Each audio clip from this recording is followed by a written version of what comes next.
Hi అండి, welcome to my channel. ఈ వీడియోలో వినాయక చవితి స్పెషల్ పాల తాలికల్ని ఎలా చేసుకోవాలో చూడండి. ముందుగా స్టవ్ వెలిగించుకొని ఒక బౌల్ పెట్టేసుకోవాలి స్టవ్ పైన. ఇప్పుడు ఒక బౌల్ నిండా పాలను పోసేసుకోవాలి, చిక్కటి పాలు. కొన్ని వాటర్ కూడా యాడ్ చేసుకోవాలి.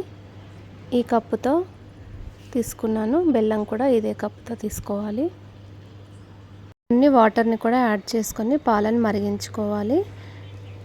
ఇంకో స్టవ్ పైన మనము ఏ బౌల్తో అయితే పాలు తీసుకున్నామో అదే బౌల్తో బెల్లం తురుమును కూడా తీసుకొని కొన్ని వాటర్ యాడ్ చేసుకొని బెల్లం కరిగించుకోవాలి. ఇలా బెల్లం కరిగిన తర్వాత స్ట్రెయినర్లో వడగట్టి పెట్టేసుకోవాలి. తర్వాత పాలు బాగా మరిగాయి కాబట్టి 2 గంటల ముందే 2 గంటల ముందే సగ్గుబియ్యాన్ని నానబెట్టుకున్నాను, అవి వేసేసుకొని ఉడికించుకోవాలి.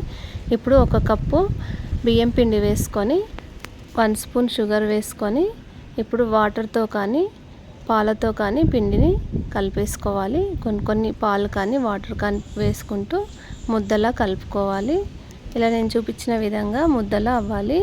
ఇలా ముద్దలా అయ్యాక ఇప్పుడు మురుకుల గొట్టంలో వేసుకోవాలి పిండిని. ఇప్పుడు ఈ పాలలో ఉడికిపోయాయి, ట్రాన్స్పరెంట్ కలర్ వచ్చాయి, ఉడికిపోయాయి సగ్గుబియ్యం. ఇప్పుడు ఈ మురుకుల గొట్టంలో ఉన్న పిండిని ఒత్తేసుకోవాలి. ఈ తాలికల్ని ఒత్తేసుకొని కదిలించకూడదు, వేయగానే స్పూన్ పెట్టొద్దు. స్పూన్ పెట్టారంటే ముద్దలా అవుతుంది.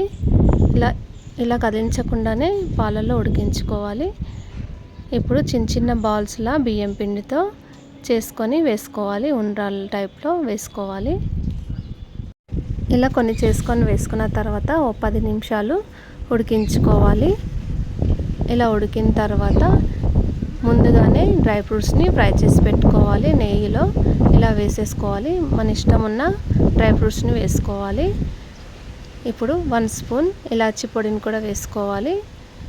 బెల్లం పాకాన్ని చల్లారనివ్వాలి.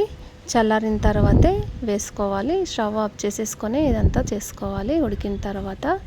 ఇప్పుడు డ్రై ఫ్రూట్స్ ఫ్రై చేసుకున్న నెయ్యిని కూడా యాడ్ చేసుకొని ఇలా ఒకసారి కలిపేసుకొని దేవుడికి నైవేద్యంగా పెట్టేసుకోవచ్చు వినాయక చవితికి. ఈ వీడియో నచ్చినట్టయితే లైక్ చేయండి, షేర్ చేయండి, సబ్స్క్రైబ్ చేసుకోండి. మీరు ఒకసారి ట్రై చేసి ఎలా వచ్చిందో కామెంట్ పెట్టండి. బెల్ ఐకాన్ క్లిక్ చేయండి.